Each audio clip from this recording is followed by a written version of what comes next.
జై తెలంగాణ. అందరికీ నమస్కారం.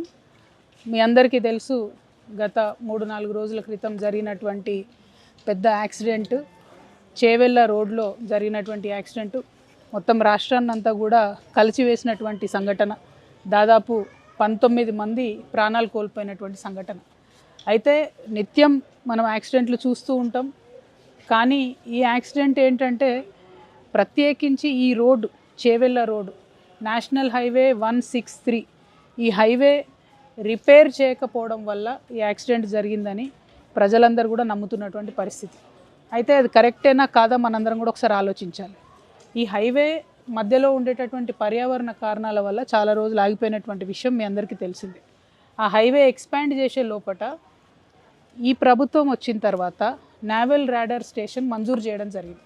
అంతకుముందు తెలంగాణ వచ్చిన 10 ఏళ్ళు కూడా మనం ఆ నేవల్ రాడార్ స్టేషన్కి పర్మిషన్ ఇవ్వలేదు. ఈ రేడార్ స్టేషన్కి పర్మిషన్ ఇచ్చిన ఒక పక్క, ఇంకొక పక్క వికారాబాద్ జిల్లా కేంద్రం అయింది.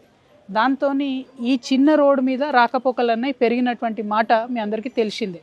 ప్రత్యేకించి ఈ రేడార్ స్టేషన్ శాంక్షన్ అయినాక మరి పెద్ద ఎత్తున చాలా పెద్ద లోడ్ ఉన్నటువంటి బండ్లు ఈ రోడ్డు మీద ప్రయాణం చేయడం, దాంతో ఒక పక్క రోడ్ అంతా కూడా కుంగింది. ఇప్పుడు ఇక్కడ నుంచి మేము యాక్సిడెంట్ సైట్కి కూడా పోతాము.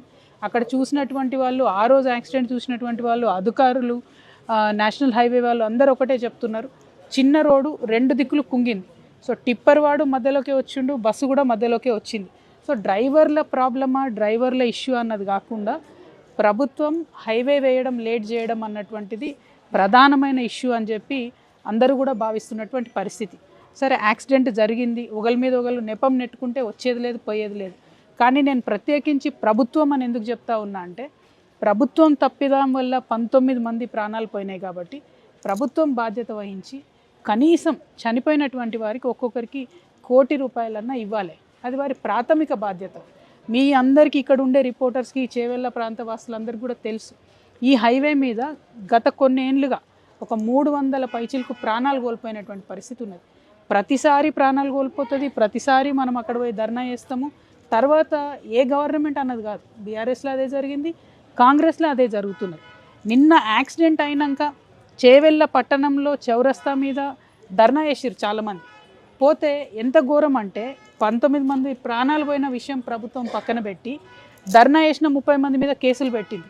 నేను ఈ ప్రభుత్వాన్ని తాండూరులోనా, చేవెళ్ళ కదా, తాండూరులో ఈ 30 మంది మీద కేసులు పెట్టింది. నేనేమంటున్నా అంటే, ప్రభుత్వం ఫస్ట్ ఆ కేసులు వెనక్కి తీసుకోవాలి. మీరు రోడ్డు వేయండి, రోడ్డు వేయకపోవడం అన్నది ప్రభుత్వం తప్పు. అదే ప్రభుత్వం అనగానే ప్రభుత్వం తప్పు. కాబట్టి ప్రజలకు కాంపన్సేషన్ పెంచండి. 7 లక్షల రూపాయలు సరిపోవు, ఖచ్చితంగా కుటుంబానికి 1 కోటి రూపాయలు ఇవ్వండి. ఇప్పుడు చాలామంది గాయపడ్డ వాళ్ళని మేము చూసి వచ్చినాం. వాళ్ళు హాస్పిటల్ మంచిగా చూసుకున్నారు, నీట్గానే వాళ్ళు డిశ్చార్జ్ అవుతున్నారు. కానీ ఇటువంటి దెబ్బలు తగిలినప్పుడు లాంగ్ టర్మ్ ఇంప్లికేషన్స్ ఉంటాయి. కాబట్టి ప్రభుత్వం 2 లక్షల రూపాయల కాంపన్సేషన్ ప్రకటించింది. అది నాకు తెలిసి ఇప్పుడు ఉన్న వాళ్ళైతే ఎవరు మాకు రాలేదు, అందలేదని చెప్తున్నారు. దాన్ని దయచేసి పెంచమని అడుగుతూ ఉన్నాం. ఒక్కొక్కరికి కనీసం 10 లక్షలన్నా ఇవ్వమని అడుగుతున్నాం. దీనికి కూడా కారణం ఏంటంటే, ఎవరితో మాట్లాడినా ఆ రోజు ఆ బస్సులో ప్రయాణం చేసిన వాళ్ళందరిలో కూడా మెజారిటీ కూలీ నాలి చేసుకునే వాళ్ళు ఉన్నారు. అటువంటి వాళ్లకు వచ్చే 2-3 నెలలు ఇంట్లో ఉండి రెస్ట్ తీసుకోవాలంటే మరి వచ్చే జీతం ఆగిపోతుంది. మీరేమో కొత్తగా పెన్షన్లు ఇస్తలేరు, పెంచిస్తలేరు. అట్లాంటప్పుడు ఆ కూలీ నాలి చేసుకొని బతికేటటువంటి వాళ్లకు కాంపన్సేషన్ కింద ప్రభుత్వం ఎక్కువ డబ్బులు ఇవ్వాలని చెప్పి నేను డిమాండ్ చేస్తున్నా. మీరు ఇచ్చే 2 లక్షలు మందులకు కూడా సరిపోవు. కాబట్టి వాటిని పెంచండి కాంపన్సేషన్. కనీసం ఒక్కొక్కరికి 10 లక్షలన్నా దయచేసి కాంపన్సేషన్ కింద ఇవ్వండి. బాధ్యత తీసుకోండి. తాండూరులో ధర్నా చేసిన వాళ్ళ మీద పెట్టినటువంటి కేసులు ఎత్తేయండి. ఈ మొత్తం నేషనల్ హైవే 163 మరి ఎవరో ఏ కంపెనీలో నాకు తెలియదు, కానీ వాళ్ళ వెంటబడి తొందరగా, మళ్ళా మెగా నేనైనా కూడా తొందరగా ఆ మెగా కంపెనీ వెంటబడి ఆ రోడ్డు పూర్తి చేయించవలసిందిగా నేను ప్రభుత్వాన్ని డిమాండ్ చేస్తూ ఉన్నాం. ఇక్కడ నుంచి మేము యాక్సిడెంట్ అయిన సైటుకు కూడా వెళ్తాం. అక్కడ ప్రత్యక్షంగా ప్రజలకు చూపిద్దాం ఇది ప్రభుత్వం యొక్క తప్పిదం. కాబట్టే కాంపన్సేషన్ పెంచి 1 కోటి రూపాయలు ఇవ్వాలని నేను డిమాండ్ చేస్తున్నా. Thank you. జై తెలంగాణ.